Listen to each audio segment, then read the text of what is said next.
For this video, we're going to be talking about the Week 14 Fantasy Basketball update, talking about the schedule, injuries, streamers, and waiver wire pickups. Y'all gotta get locked in. What's going on, guys? Welcome back to a very special episode of ezBUCKETZ Fantasy Basketball. On this channel, we focus on fantasy hoops, and I help you guys out by posting weekly videos. So if you're new, be sure to hit the subscribe button, turn on post notifications to not miss any of my upcoming videos.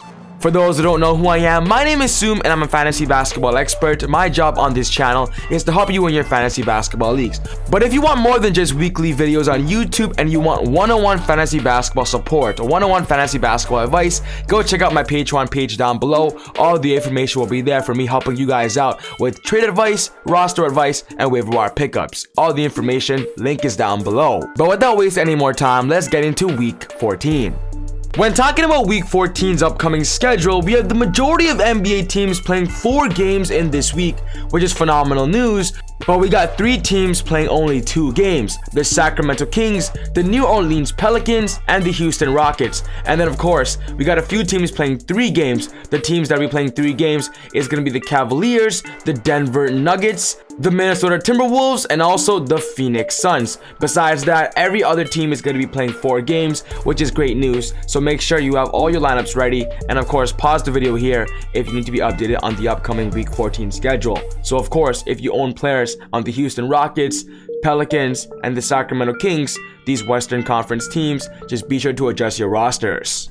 Moving on, we're going to be talking about the injury update for Week 14. We got some bad news and some good news. For the bad news, we got Damian Lillard going to be out 6 to 8 weeks, and then will be re-evaluated after that. He's getting ab surgery to, of course, been fixing something he's been dealing with over the past 2 seasons, and hopefully, he says he might not be shut down. It all depends on how well the Blazers are doing. Then we got Zach LaVine of the Chicago Bulls, a very sad and unfortunate injury. The good news is he got an MRI on Saturday morning, and there has been no big time, of course, dislocation, and no bad news. The MRI came back negative, so that's the good news, but he will be reevaluated in 1 week to see how long his treatment will be, meaning he won't need any surgery.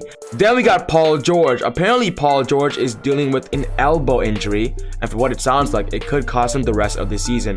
That's the bad news. Paul George could be out. Then for the good news, we got Bam Adebayo. He's going to be returning on Monday. CJ McCollum is going to be back on Monday. And Anthony Davis is going to be re-evaluated in this upcoming week.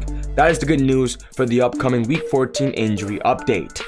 Which moves me to my next category and talking about sell immediately, a player that I believe you must sell right now because of the situation he's in, and I'm putting Paul George in the situation. So right now he's going to be re-evaluated in 1 to 2 weeks, but the rumor is that it might be worse than it looks, and that could mean Paul George could be missing the rest of the season. What I'm trying to tell you now is that if you own Paul George, try to sell him right now before the official news comes out. And even though if you sell him right now, let's say the news comes out and he's still available and he's still going to play, at the end of the day, you don't want to take that risk of Paul George missing the season. I'm not saying sell low, sell a little bit lower to entice the other manager, but of course sell in general because you don't want to deal with the potential negative news.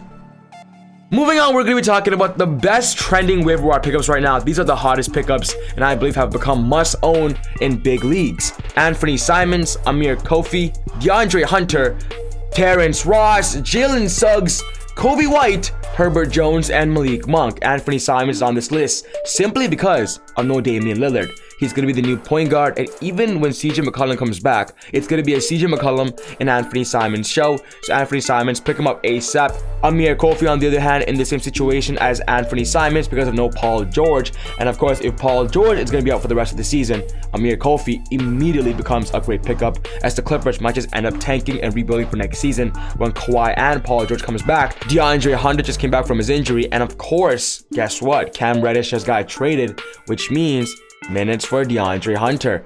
Get him ASAP. Kevin Huerter might lose minutes here. Terrence Ross has been lighting it up for the Orlando Magic. He's building his trade stock for the NBA trade deadline. So simply stay tuned for Terrence Ross. Jalen Suggs is back. And with the Magic simply rebuilding and tanking, Jalen Suggs is a part of their future. So of course, get Suggs immediately. Kobe White could be getting a lot of burn without Zach LaVine. So stay tuned for Zach LaVine news and be updated and ready to go wherever the news drops. Then we got Herbert Jones. He's always going to be a phenomenal ad as long as Zion is out. And Malik Monk has become the starting small forward for the Lakers, became the third scoring option behind LeBron James and Russell Westbrook. Then lastly, we're going to be talking about the best potential streamers and waiver wire pickups, of course, that aren't must own, but just players to consider. I got Rajon Rondo, Zaire Williams, Lance Stevenson, Marvin Bagley, Nasir Little, Cameron Johnson, Claxton, and Trey Lyles. My favorite picks in this list is of course Rondo, because after Ricky Rubio went out with the ACL injury, the Cavaliers are making a playoff push and they need Rondo to be their leader and backup point guard. Then I got Lance Stevenson on this list. He just signed another 10-day contract, and of course with Malcolm Brogdon being very injury prone, that's where Lance Stevenson immediately soaks up the minutes and the usage rate. Marvin Bagley just dropped a 27-point double-double, so you know what, he's trending. Keep a very close eye on him. And of course Cameron Johnson, I believe, will be a great pickup throughout the whole season.